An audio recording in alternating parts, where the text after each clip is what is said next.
All in all, it is Tuesday today, and yeah, we've just got this sort of display area here for the new machines down at Carlisle. There's a new 14-tonner zero tail swing, and something I don't see very often is these DX57Ws. So I'm just gonna get them organised. They've just sort of been left by the wagon driver, so I'll just neaten this area up. This one's got a bucket straight pinned on it at the minute, so I'll just level up this ground and park these machines up. So use this opportunity to have a look around this DX57W, because I don't think you'll see too many of these. So let's have a nosy. So it's a 5.5 ton digger. Total weight of the machine is about 6 ton. It's pretty well spec'd. So you've got your hammer lines and rotate lines, and then you've got this changeover valve here, so if you're working with a log grab or something, you can actually knock the bucket off and turn this tap here and work your log grab off the joystick, which is nice. This one has got a solid boom. Quite often you see them with articulated boom, an arty boom they call them. And then around the back here, in the business end, we've got a 4-cylinder Doosan engine again, and everything seems really neat and tidy, to be fair. You've got your pilot filter just there, DPF filter. This one is on EGR, so it's EGR and DPF to meet emissions regulations for this size of engine. Fuel filter, engine oil filter. Yeah, it's a really neat compact machine. So yeah, let's jump in and have a look inside the cab. So inside the cab, God, it's really nice.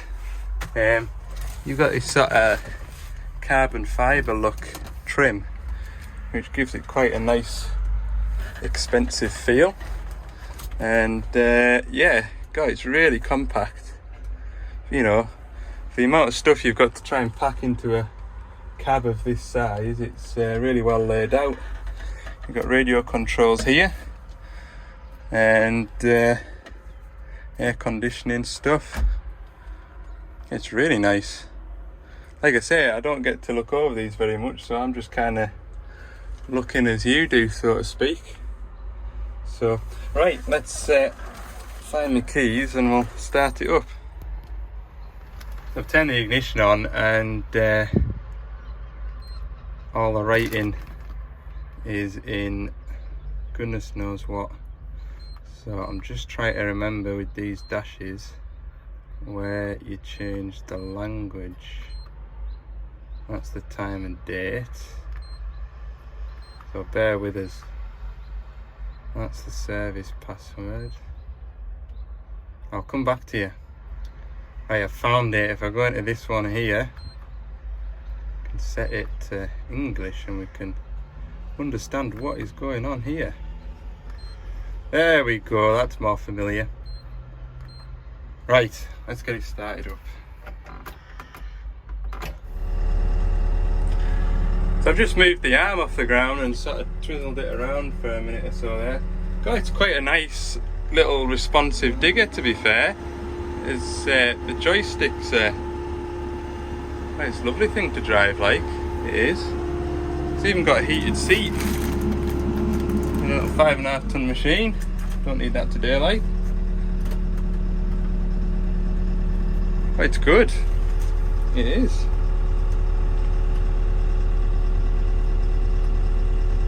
Put it in dig mode. Different power modes, look. Bet everybody just keeps it in P for power. Right, it's good. Right, I'll just give these machines a shunt about and make it look presentable, and then go and grab your bits for the dumper. I see I'm sure I saw a parcel delivery van turn up, so that's all I'm waiting on anyway. My parcel delivery van to land. Tell you what, that's a nice little machine, that. It's a lovely thing to drive. Yeah, I'm just not very familiar with the wheeled machines, just for sort of operating wise. They do take a bit of getting used to. With the blade there, I thought that would be the front of the machine, but turns out that's the back of the machine. So when you sort of blading, your steering's all back to front. That takes a bit of getting used to. But no, it's a lovely quiet cab, and the hydraulics are lovely on it. I've just sort of tried to level out this wood chip a little bit because it was a bit topsy-turvy. So I just had a little play with it. My path have just turned up now, so I'll go and get on with my day. It's 8:20 now, so I'll put that 14 tonner next to it, and I'll look nice when all the cars are passing. So right, go and crack on. Right, 9-ton dumper. Nice easy one this. Reports of the seatbelt not working. The recoils failed inside it, so the operator's tied a knot in it to stop him having to faff on, because you need to put the seatbelt in to allow the machine to start. So he's tied it up to stop the faff while I get a new seatbelt, which was ordered yesterday afternoon, and it's in the back of my van now. So I'll get all the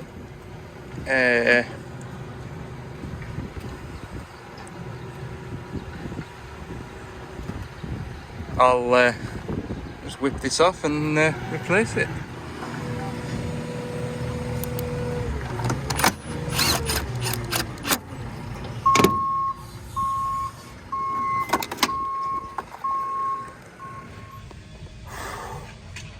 That was hard work.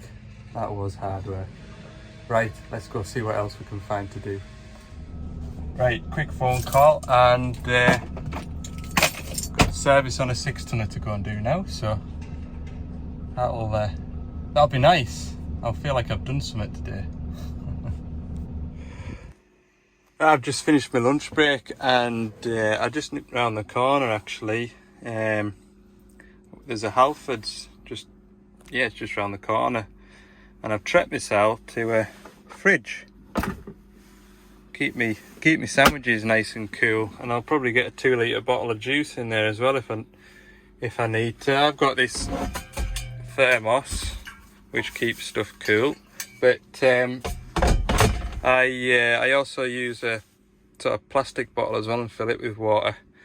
And just after yesterday, with the temperatures and whatnot, I didn't sort of have my sandwiches till 2 o'clock in the afternoon. With the van parked in the afternoon sun, those sandwiches were hard work to get through, to be honest with you. And I know I've complained about it once before on here as well, so I finally got around to doing something about it, and it wasn't extortionate, and it just plugs straight in. And yeah, the only thing is the fan makes a little bit of a noise, but you know, and I've got the radio on, and sort of the fans in here turned up as well. I suppose I'll not notice it. Hey, I'm here. It's a 62. So the 62 is a reduced swing, so you can see it just overhangs and no more. The 63 is a lot more overhang. So if you're ever going to buy a 6-tonner Doosan and you're going to put a tilt rotator, a steel wrist, an end-con, whatever, you'd go for the 63 just because you've got a bit more weight over the back end. So anyway, yeah, this is a 1,000-hour service, so it's pretty much everything. I've just been setting up the travel motors in this kind of space here. He's got us onto some nice dry concrete, which is good. But yeah, it's all go here today. There's a big new cow shed getting put up, and they're on with washing silage pits out, ready for second cut maybe. But no, my job is here today, so get cracked on. There was someone asking us, I think it was John was asking us what gloves I use. There you go, bodyguards. They're good, I do like them. Like I say, I can sort of rewear or reuse these 3 or 4 times. I mean, I'll probably get 3 or 4 services done with the same pair of gloves. They're good. Like I say, I just normally I just like to wear gloves just to keep the inside of the van clean. There's nothing worse, I find, than a greasy steering wheel. I hate a greasy steering wheel. Anyway, I'm dropped the engine oil out, and as I did, I got a bit on the floor, which I don't like to do, but anyway, it's just about all out now. So we'll get this engine oil filter changed. Look at that. Didn't even need my filter grips for that one. Yeah, not a lot else to tell you really at the moment.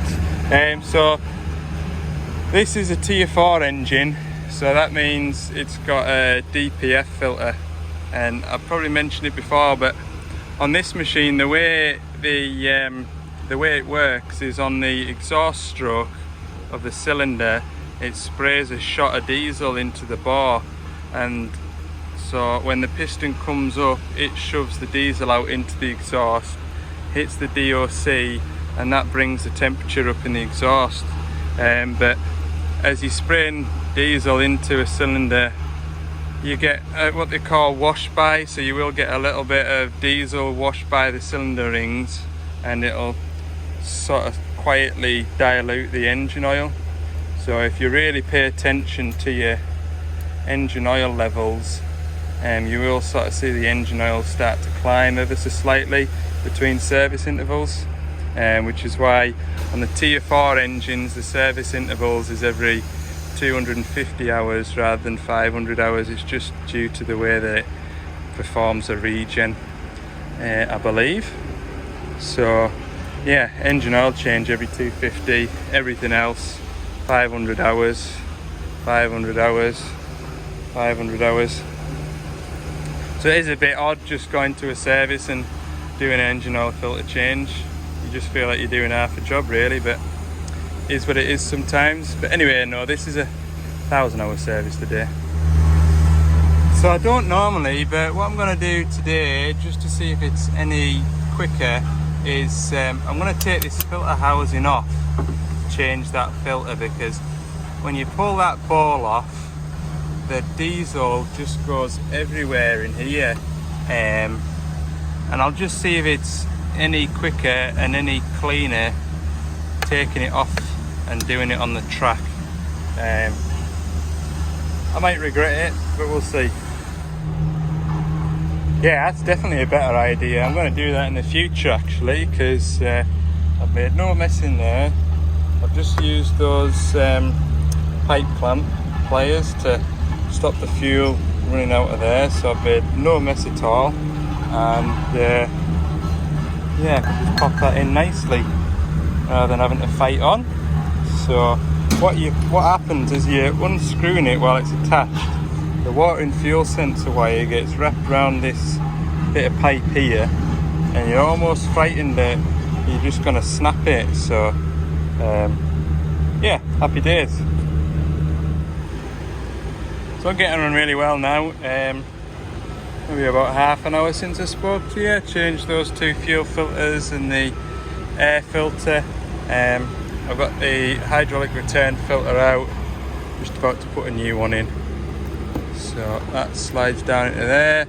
There's like a recess that it sits onto, or like a stub that it sits onto. That's it seated there. And then I need to pop that on. It's just like a small version of the 14 tonners really. Pop that on, and then this requires 2 hands. Hang on.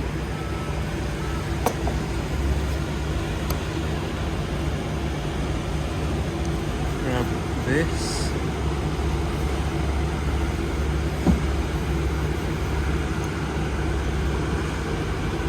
He did say to us that he'd had an oil leak, and when he'd filled the tank back up he didn't have a funnel, so we haven't got an oil leak, it's just a plumbing mess.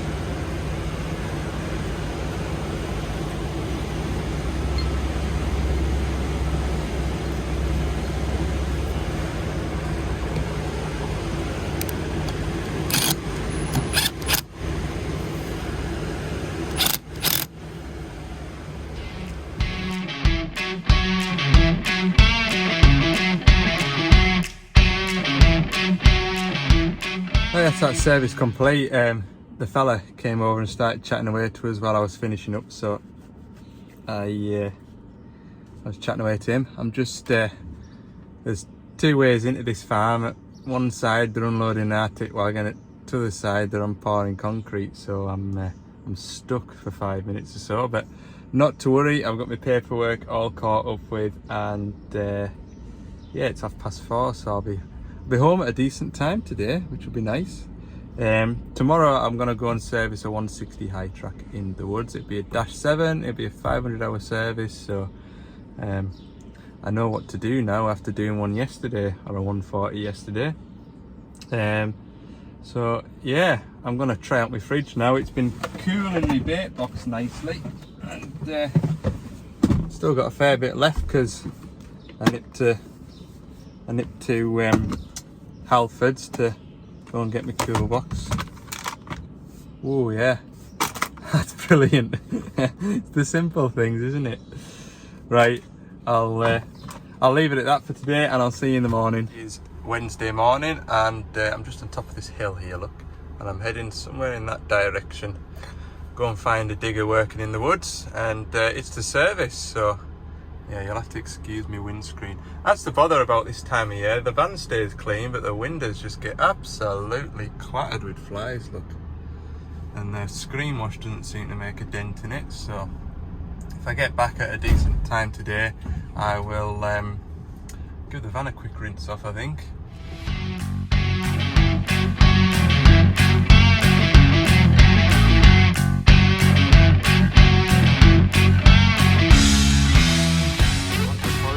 Now, and I've got about 5 miles in here before I get to my destination, according to the navvy. So I've been in here before, and last time I was in here they were on repairing the roads, but before that the road was in a hell of a state. It was definitely a road that would quickly take the sump off, like. Go quietly in and out, and then this is the bit here that's being repaired, so I don't think it'd be too bad. Definitely one of the bits about the job that I enjoy though is you go to places like this where you would just drive past normally in the car if you were heading somewhere, and it's lovely up here, like nice and quiet. Only the timber wagons and the forestry guys would ever come up here, I would imagine.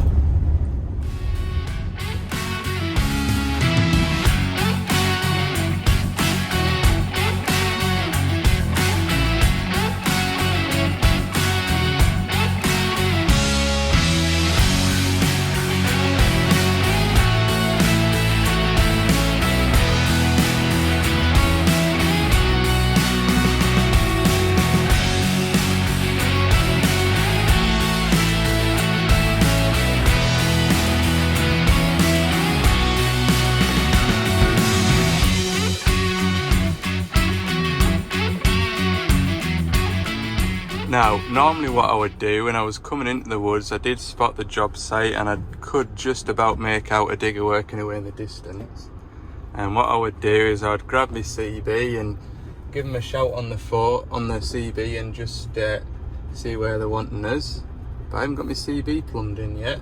So I came onto this job site and the road kind of forked off, and I thought I'll take the bottom road.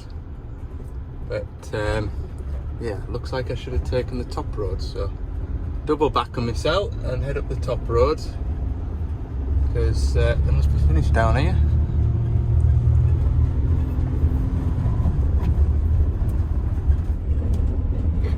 Yeah, there's 2 reasons why I have a CB, or I normally have a CB in the van. First reason is to give the lads on the diggers a shout when I'm coming into the woods, so they can make their way to the roadside for us to service them and get direction as to where I should be. And the second reason, when I'm in the forestry areas, I'll put my CB on even when I'm on the tarmac roads, because generally you hear the timber wagons coming before you see them, and they're generally travel in pairs, not all the time like, but especially on the narrow back roads, they'll often sort of say, oh, I'm coming over the cattle grade, or I'm at such and such a bit, any wagons coming, because they like to know where each other are at so they don't meet on a tight spot. So you can sort of drive with a bit more confidence that you're not going to come round a corner and have a 40-ton wagon ploughing around the corner at a similar speed.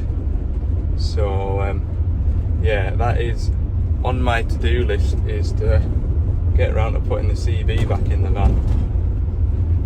But anyway, I'll make my way around this hairpin and hopefully he'll be up on the roadside. I'm sure he'll have spotted us. I said I'd be up here for about 10 and it's 10 past now, so they'll be expecting us. There we are, look, ready and waiting at the roadside.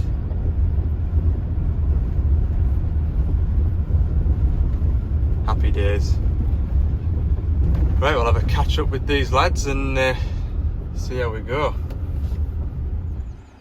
I pulled up to my machine and chatting away to the digger drivers, and I noticed a drip underneath the van, which is oil.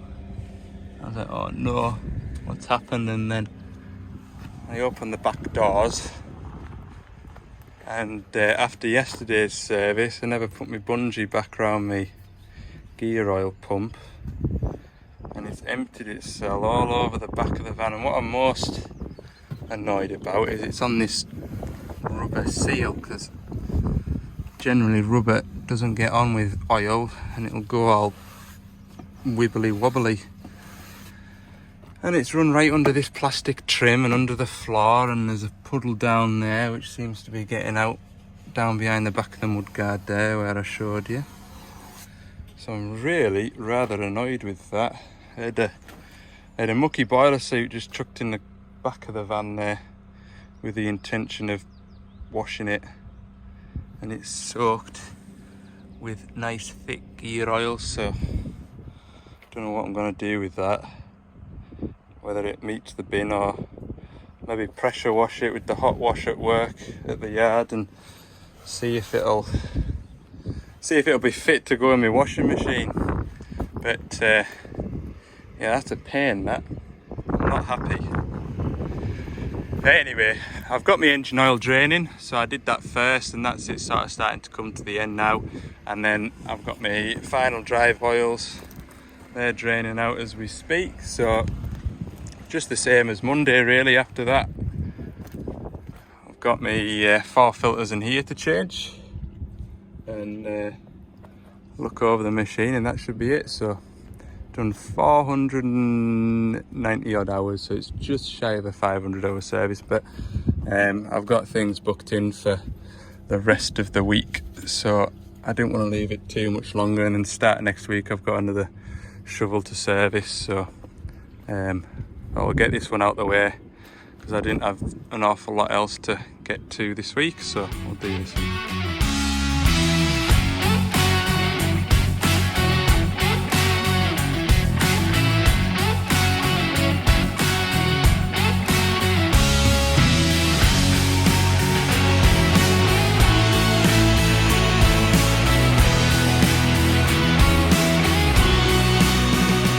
Right, that's this bigger service, all complete. Yeah, I've just been chatting away to the drivers here, so I haven't got an awful lot filmed. But if you haven't already seen a new Dash 7 getting a 500-hour service, have a look at episode 61, because it's the same filters, same procedure. The only thing I did differently this time round was drop the engine oil first, which seemed to work out nicely. So yeah, I'm gonna mop up some more oil before I leave, because there is still oil weeping out of my van, and then I'm gonna head to a DX19 that's blown a fuse for the stop solenoid. We'll go and get a look at it. Well, there they go. I'm gonna cruise on down the road back to the tarmac. By then, at lunchtime, so I'll have a nice cold sandwich look, hopefully.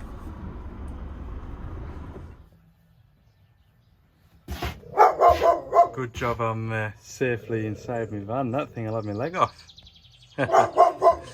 Anyway, I've just quickly put this stop solenoid in this DX19. Bust up, blown the fuse, so replace that. That was a job that Castle Douglas went to back end of last week. We got the machine fettled up to keep it running, and ordered the bits for me to fit, so they turned up this morning. So yeah, it's been a nice ride out. Right, I head back down to Carlisle, give the van a wash I think. Look at the back of this van, look. Oh, what a mess. What a mess. It's a nice area around here, like. I could live up here. It's nice. Right, it's 2:10. I've got an hour and a half back home. Oh well, back to the yard anyway. I'll get all that mess washed off the back of the van I think, and call it a day at that. So shouldn't be too bad. It is nice round here, like I've said. Hey, I'll maybe even stop in for an ice cream. It's 23 degrees. Lovely. You wouldn't want to be doing anything else, would you? Well, you might do, but I'm quite happy anyway. So, right, I'll show you a couple of nice views on the way back.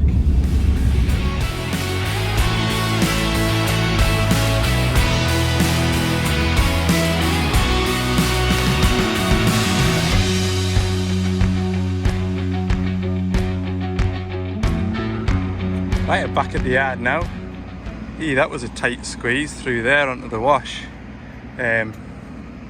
What they do is they kind of get all the gear coming in and set it all up for someone to come and wash a couple of times a week. Right, I'm going to give this van a good rinse off. I ran out of TFR a couple of weeks ago, so I've just been in the shop there and got some more. So use this to get all the good gear, like it's cramp stuff, traffic film remover. So I'll get a bit of that splashed on the windscreen and the front of the van, get all the flies off, and yeah, that'll put the rest of the day in. Ugh. Oh, that was another thing as well. You know, yesterday I was at that 6-tonner and they were washing the silage pits out. Splashed all the front of my van up, look. Hey man, hey, I'm not complaining, it's alright. Right, it is 29 minutes past 5 and I nearly forgot to do the outro. I've just pulled up at home, so yeah, thanks very much for watching. Don't forget, if you haven't already, hit the subscribe button for more bits and pieces throughout the week. Head over to Ali's Digger Diary on Instagram. Have a good evening.